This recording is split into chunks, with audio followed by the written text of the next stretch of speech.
आपण शाळा बंद करण्याची नोटीस पाठवली होती, तशी आपल्याला आता शाळा बंद करणार नाही अशी नवीन नोटीस तयार करावी लागेल. आता एवढ्या रात्री? हो, आत्ताच करावी लागेल. नोटीस एकदा ड्राफ्ट केली की मॅडम सांगतील कुणाला पाठवायची ती. हे काय मध्येच आता? म्हणजे आपण परवा शाळा बंद करायची म्हणून नोटीस पाठवली होती, मग आता बदलतोय का? भुवनेश्वरी मॅडमने आपल्याला जे सांगितलं ते आपल्याला करणं भाग आहे. आपण त्यांना उलट प्रश्न विचारू शकत नाही. हो, पण नोटीस ड्राफ्ट करायला वेळ तर लागेलच ना. वेळच नाही आपल्याकडे. पटापट कामाला लागा. मी बेसिक ड्राफ्ट तयार करून ठेवलाय. आणखीन काही नवीन मुद्दे ऍड करायचे ते सांगतो. ठीक आहे.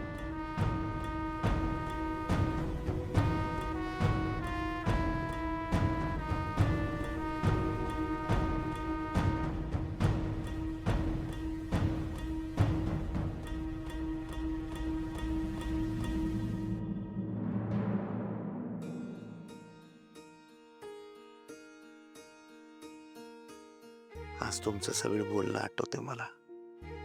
तुम्ही बोलत राहायचा, मी ऐकत राहायचो, आणि मग अचानक तुम्ही विचारलं ना काय बोलली मी सांगा बरं, तेव्हा तुम्हाला काय सांगावं ते सुधारायचं नाही, कारण लक्षच नसायचं ना बोलण्याकडे. सगळे लक्ष तुमच्या चेहऱ्याकडेच. एक सांगू का मास्तरीन बाई, जेव्हा मी तुमच्या प्रेमात पडलो ना आणि जेव्हा ठरवलं ना लगीन करन तर याच पोरीशी, तेव्हा वाटायचं लई बोलावं तुमच्याशी, तासन तास बोलत राहावं असं वाटायचं. पण कसं बोलायचं काय सुधारायचं नाही, लई भीती वाटायची. तेव्हा मग मी सायकलीशी बोलायचो. आठवतं ना मग आपली सायकल, तुम्हीच नाव दिलं होतं तिला, अधिपतीची राणी. हा, आपण त्या जंगलातनं रात्री दोघं त्या सायकलवरनं येत होतो, चांदण्या रात्रीतनं गाण्याच्या भेंड्या खेळत. हा काय प्रवास होता हो मास्तरीन बाई. तो प्रवास मी आयुष्यभर विसरू शकत नाही बरं का. मी सायकल चालवत होतो आणि अचानक तुम्हाला झोप लागली, तुम्ही माझ्या हातावर डोकं ठेवलं होतं, तुम्ही विश्वास ठेवला होता. तेव्हा ठरवलं होतं ह्यो विश्वास कवा तोडणार नाही.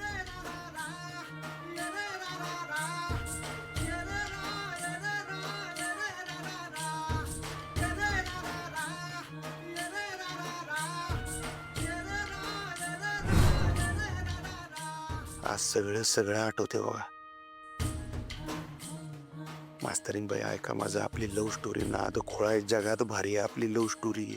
आपली जोडी जबराट आहे, तुम्हाला का कळेना झाले. लई सुखात ठेवी नव्हतो मास्ती. माझ्या ज्या काय चुका झाल्या असतील माफ करा. घरला या परत मास्तरीन बाई, घरला या.